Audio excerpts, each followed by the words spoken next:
চলো আজ বানিয়ে নিই চিংড়ি ভাপা।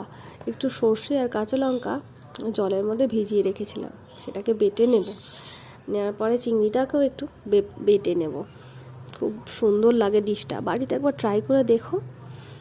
এবার একটু ঈষৎ উষ্ণ গরম জলে সুন্দর লাউ পাতাগুলোকে একটু ভিজিয়ে নেব, যাতে জীবাণুমুক্ত হয়ে যায় এবং লাউ পাতাগুলো একটু নরম হয়ে যায়।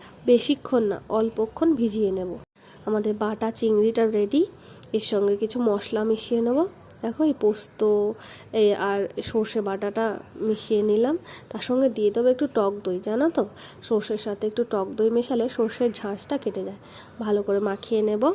দেখো এবার স্বাদ মতো দিয়ে দেবো নুন, তার জন্য আরও একটু কাঁচা লঙ্কা, তার সাথে দিয়ে দেবো একটু হলুদ, আর আমাদের একটু দিয়ে দেবো কাঁচা সর্ষের তেল। আর একটু সবগুলোকে সুন্দর করে মাখিয়ে নিয়ে রেডি করে নিয়ে এবার আমাদের লাউ পাতাগুলোতে দিয়ে দেব।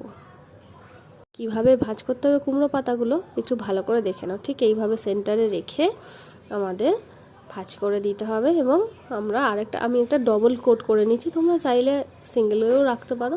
আমি একটু ডবল কোট করে নিচ্ছি। এভাবে ভাঁজ করলে কিন্তু আমাদের ভেতরের পুরটা বেরিয়ে যাওয়ার সম্ভাবনা থাকবে না। এবার এটাকে সুতো জড়িয়ে ভালো করে বেঁধে নেব।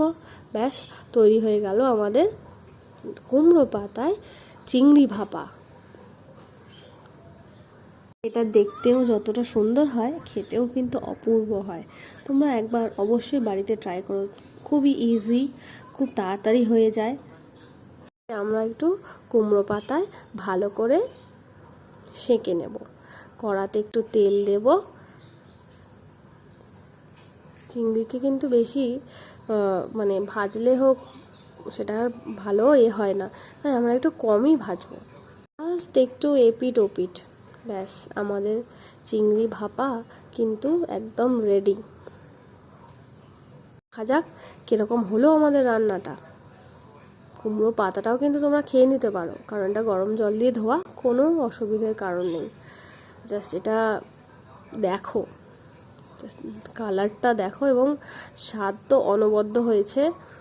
জাস্ট উফ, মারাত্মক। কেমন লাগলো জানিও, আর বাড়িতে অবশ্যই ট্রাই করো।